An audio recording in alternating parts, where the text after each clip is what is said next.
नमस्कार, आप देख रहे हैं एसपीडी न्यूज। दिन भर की ताज़ा खबरों के लिए अभी सब्सक्राइब करें एसपीडी न्यूज और खबरों में आगे बढ़ने से पहले वीडियो को लाइक जरूर से करें। और इसी के साथ दोस्तों, आज की पहली बड़ी खबर की लोगों के आशीर्वाद ने मुझे यूपी वाला बना दिया। चुनाव में मिली जीत पर बोले पीएम नरेंद्र मोदी। आपको बता दें कि प्रधानमंत्री नरेंद्र मोदी ने कहा कि भारतीय जनता पार्टी कार्यकर्ताओं ने मुझसे वादा किया था कि इस बार होली 10 मार्च से ही शुरू हो जाएगी और ये वादा उन्होंने पूरा करके दिखा दिया है। बीजेपी कार्यकर्ताओं ने दिन रात मेहनत करके ये जीत हासिल करवाई है। यूपी ने देश को कई मुख्यमंत्री दिए हैं, लेकिन 5 साल का कार्यकाल पूरा करने वाले सीएम को पहली बार दोबारा चुना गया है। साथ ही उन्होंने कहा कि सरकार की योजनाओं और नीतियों पर मतदाताओं ने मुहर लगा दी है। हमने योजनाओं के डिलीवरी सिस्टम को दुरुस्त किया है और मैं गरीब के घर तक उसका फायदा पहुंचाए बिना चैन से बैठने वाला नहीं हूं। योजनाओं को 100% तक हर गरीब तक पहुंचाने के लिए मुझे बहुत हिम्मत की जरूरत पड़ी, लेकिन मैंने ये कर दिखाया। और इसी के साथ दोस्तों, अगली बड़ी खबर की पंजाब में मिली जीत पर अरविंद केजरीवाल का संबोधन। यहाँ पर आपको बता दें कि पंजाब में मिली जीत पर अरविंद केजरीवाल ने कहा कि पंजाब में इनकलाब आया है। आज बड़ी बड़ी कुर्सियां हिल गई हैं, जितने भी बड़े नाम थे सब हार गए हैं। हमने ईमानदार राजनीति की शुरुआत की है और पूरे सिस्टम को बदल दिया है। अरविंद केजरीवाल बोले कि हमने बच्चों को शिक्षा देने का काम किया है। और इसी के साथ दोस्तों, अगली बड़ी खबर की यूपी में जीत के बाद सीएम योगी आदित्यनाथ बोले विकास और सुशासन को जनता ने दिया है आशीर्वाद। आपको बता दें कि मुख्यमंत्री योगी आदित्यनाथ गोरखपुर शहर सीट से 1 लाख से अधिक वोटों से भारी अंतर से जीत गए हैं। जब शाम को वो प्रदेश भाजपा मुख्यालय पहुंचे तो कार्यकर्ताओं ने उनका जोरदार स्वागत किया। वहां पर उन्होंने कहा कि प्रधानमंत्री मोदी के नेतृत्व में 4 राज्यों में प्रचंड जीत के बाद भाजपा की सरकार बनने जा रही है। विकास और सुशासन को एक बार फिर से जनता ने अपना आशीर्वाद दिया है। और इसी के साथ दोस्तों, अगली बड़ी खबर की पंजाब में भी शुरू हुआ आम आदमी पार्टी का जश्न। आपको बता दें कि जीत के बाद भगवंत मान ने कहा कि हम सभी एक साथ मिलकर सेवा करेंगे। जैसे वोट डाला है वैसे ही एकजुट होकर पंजाब को चलाएंगे।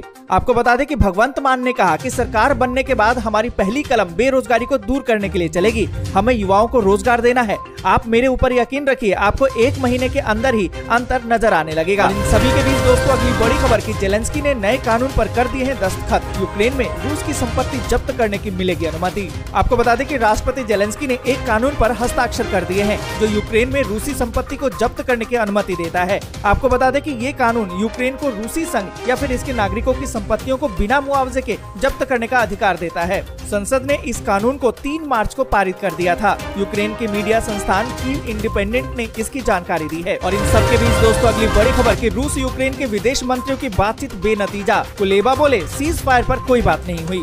आपको बता दें कि पिछले 15 दिनों में रूस और यूक्रेन के बीच में हालात बद से बदतर होते जा रहे हैं। इस बीच बातचीत का सिलसिला भी शुरू हो चुका है। आपको बता दें कि तुर्की के एंटालिया शहर में रूस के विदेश मंत्री और यूक्रेन के विदेश मंत्रियों के बीच में बातचीत हुई। कयास तो ये लगाए जा रहे थे कि इस बातचीत के जरिए युद्ध विराम को लेकर कोई निर्णय किया जा सकेगा, लेकिन ऐसा कुछ हुआ नहीं, बल्कि दोनों विदेश मंत्रियों की बातचीत बेनतीजा रही। आपको बता दें कि यूक्रेन के विदेश मंत्री ने कहा कि रूसी विदेश मंत्री के साथ समझौता करना बेहद मुश्किल है। बातचीत के दौरान सीज फायर पर कोई बातचीत नहीं हुई। उन्होंने आगे कहा कि रूस की हर मांग को पूरा करने का हमारा कोई इरादा नहीं है। और इन सबके बीच दोस्तों, अगली बड़ी खबर की रूस का बड़ा दावा, दबाव जारी रहा तो ऊपर जाएंगी वैश्विक खाद्य कीमतें। आपको बता दें कि रूस के राष्ट्रपति पुतिन ने दावा किया है कि अगर रूस पर अंतर्राष्ट्रीय आर्थिक दबाव जारी रहा तो वैश्विक खाद्य कीमतें और ऊपर जाएंगी। पुतिन की अध्यक्षता में हुई सरकार की एक उच्च स्तरीय बैठक में रूस के कृषि मंत्री ने कहा कि देश की खाद्य सुरक्षा सुरक्षित है और मॉस्को वैश्विक कृषि बाजारों के लिए अपने निर्यात दायित्वों को पूरा करना जारी रखेगा। पुतिन ने ये भी कहा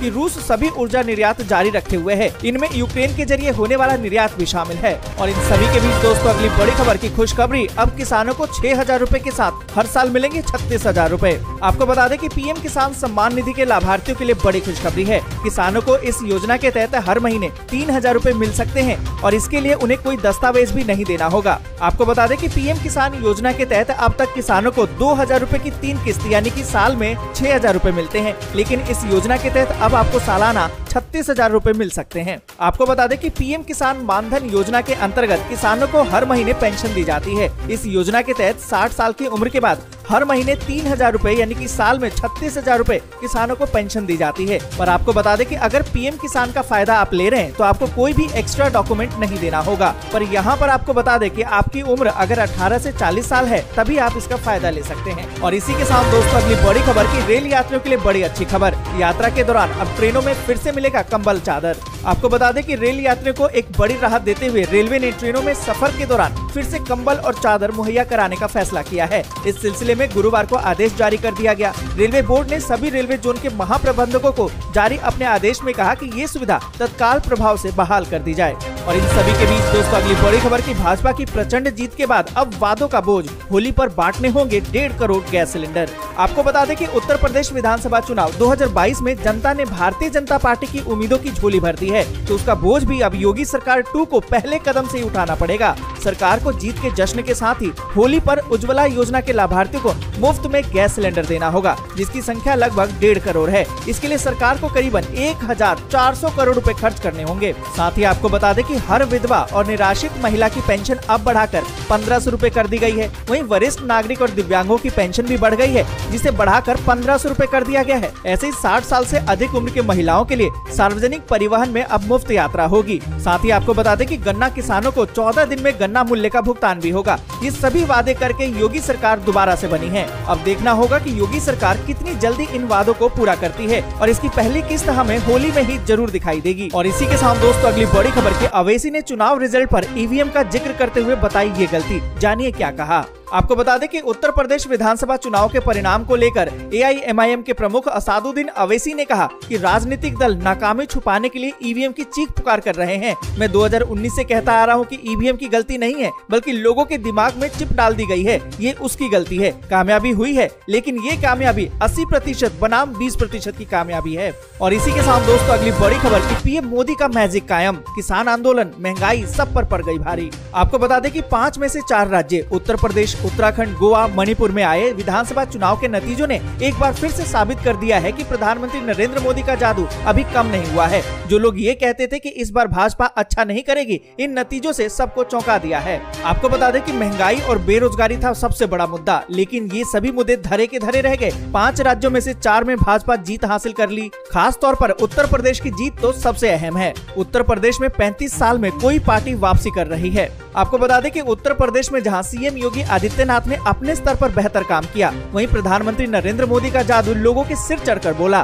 गोवा, उत्तराखंड और मणिपुर में भी भाजपा की जीत के पीछे मोदी मैजिक ही है। नतीजों से साफ है कि पीएम मोदी आज भी लोगों के दिलों में राज करते हैं। जनता ने पीएम मोदी के काम को वोट दिया है। सभी के बीच दोस्तों अगली बड़ी खबर की बाइडेन प्रशासन का दावा, रूस अब वैश्विक अर्थव्यवस्था के लिए अछूत। आपको बता दें कि अमेरिका के बाइडेन प्रशासन ने दावा किया है कि यूक्रेन पर सैन्य कार्रवाई के बाद रूस वैश्विक अर्थव्यवस्था के लिए अछूत हो गया है और विश्व समुदाय मॉस्को के खिलाफ सख्त प्रतिबंध लगाने की अमेरिकी पहल से जुड़ भी रहा है। अमेरिकी राष्ट्रपति जो बाइडेन ने रूस के खिलाफ घोषित आर्थिक प्रतिबंधों के पैकेज को इतिहास में सबसे महत्वपूर्ण करार दिया है और दावा किया कि इससे रूसी अर्थव्यवस्था को गहरा नुकसान पहुंचेगा। और इसी के साथ दोस्तों अगली बड़ी खबर की सोने चांदी के भाव में बड़ी गिरावट। सोना 911 रुपए तो 1997 रुपए सस्ती हुई चांदी। आपको बता दें कि रूस और यूक्रेन युद्ध के बीच में सोने और चांदी के रेट में बम्पर गिरावट देखने को मिल रही है। सोना अपने ऑल टाइम हाई से केवल 3896 रुपए प्रति 10 ग्राम सस्ता रह गया है। दोस्तों आज के लिए बस यहीं तक। वीडियो आपको अच्छी लगी हो तो लाइक और शेयर जरूर कर दें।